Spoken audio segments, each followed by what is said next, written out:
ഒരു മാസം നീണ്ട ഫുട്ബോൾ ഉത്സവത്തിന് ഇന്ന് തിരശ്ശീല വീണിരിക്കുകയാണ്. പക്ഷേ അവസാന കാഴ്ചയിൽ തെളിഞ്ഞത് ഒരു താരത്തിന്റെ മാത്രം കഥയല്ല, ഒരു ടീമിന്റെ മഹാകാവ്യമാണ്. അമേരിക്കൻ ആകാശത്തിന് കീഴിൽ ഇന്ന് നീലയെ മറികടന്ന ചുവപ്പുദിച്ചു. ലാ റോജയുടെ ചുണക്കുട്ടികൾ ലോക ഫുട്ബോളിന്റെ നെറുകയിലേക്ക് വീണ്ടും കയറിയ നിമിഷത്തിലേക്ക്. മൈതാനങ്ങളിൽ കാൽപന്തുകളിയുടെ വന്യമായ ആവേശം അലയടിച്ച ഒരു മാസം. ഒടുവിൽ ലോകം കാത്തിരുന്ന മഹാമേളയ്ക്ക് കൊടിയിറങ്ങുമ്പോൾ അമേരിക്കൻ മണ്ണിലെ ആ നീലാകാശത്തിന് ഇന്നൊരു പ്രത്യേക ഭംഗിയുണ്ട്. കാരണം ആ നീലവാനിൽ ഇന്ന് ചുവന്ന സൂര്യൻ കത്തിജ്വലിച്ച് നിൽക്കുന്നു. അതെ, ലാറോജയുടെ ചുണക്കുട്ടികൾ. സ്പാനിഷ് അർമാഡ വീണ്ടും ലോക കിരീടത്തിൽ മുത്തമിട്ടിരിക്കുന്നു. മെസ്സിയുടെ മാസ്മരികതയും അർജന്റീനയുടെ അണയാത്ത പോരാട്ടവീര്യവും നിറഞ്ഞ നീലക്കടലിനെ സാക്ഷിയാക്കി ഫുട്ബോളിന്റെ ഏറ്റവും മനോഹരമായ സുവിശേഷം രചിച്ചുകൊണ്ട് സ്പെയിൻ ഇന്ന് ലോക ജേതാക്കളായിരിക്കുന്നു. ഇന്ന് ഫൈനലിൽ അവർ അർജന്റീനയെ നേരിടുമ്പോൾ അത് കേവലം ഒരു മത്സരമായിരുന്നില്ല.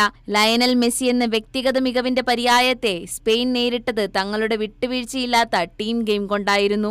ഈ ടൂർണമെന്റിലുടനീളം 7 മത്സരങ്ങളിൽ നിന്നായി എതിരാളികളുടെ ഗോൾമുഖത്തേക്ക് 120 ഷോട്ടുകളാണ് സ്പാനിഷ് പട തൊടുത്തുവിട്ടത്. ഈ ലോകകപ്പിൽ മറ്റൊരു ടീമിനും അവകാശപ്പെടാനില്ലാത്ത അത്രയും വിസ്മയിപ്പിക്കുന്ന ആധിപത്യം. 13 ഗോളുകൾ മാത്രമാണ് അവർക്ക് വലയിലെത്തിക്കാൻ കഴിഞ്ഞതെന്നത് ഒരുപക്ഷെ ഫിനിഷിംഗിലെ ചെറിയൊരു പോരായ്മയായി തോന്നാം. പക്ഷേ ഓരോ മത്സരത്തിലും എതിരാളികളുടെ ബോക്സിനു മുന്നിൽ അവർ തീർത്ത നിരന്തരമായ സമ്മർദ്ദം ഏതൊരു പ്രതിരോധ കോട്ടയെയും തകർക്കാൻ പോന്നതായിരുന്നു. ഇന്ന് ഫൈനലിലും അതുതന്നെ സംഭവിച്ചു. അർജന്റീനയുടെ പ്രതിരോധ നിരയെ നിരന്തരം പരീക്ഷിച്ചുകൊണ്ട് സ്പെയിൻ തങ്ങളുടെ തനത് പാസിംഗ് ഗെയിമിലൂടെ കളം നിറഞ്ഞു. അർജന്റീനയുടെ പ്രത്യാക്രമണങ്ങളുടെ മൂർച്ച കുറച്ചുകൊണ്ട് കളി സ്പെയിൻ തങ്ങളുടെ കാൽക്കീഴിലാക്കിയ നിമിഷം ഫുട്ബോൾ പ്രേമികൾക്കൊരു വിരുന്നായിരുന്നു. മത്സരത്തിന്റെ അവസാന വിസിൽ മുഴങ്ങുമ്പോൾ ഗാലറി ചുവപ്പണിഞ്ഞിരുന്നു. തോൽവി അറിയാത്ത വീര്യവുമായി വന്ന അർജന്റീനയെ തടുത്തു നിർത്തി അവർ ആ കനക കിരീടം ഉയർത്തിപ്പിടിച്ചു.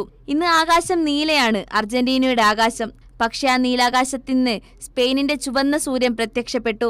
കളിയരങ്ങിന്റെ കൂട്ടായ്മയുടെ കഠിനാധ്വാനത്തിന്റെ ചുവന്ന സൂര്യൻ. World cup desk, Kairali news.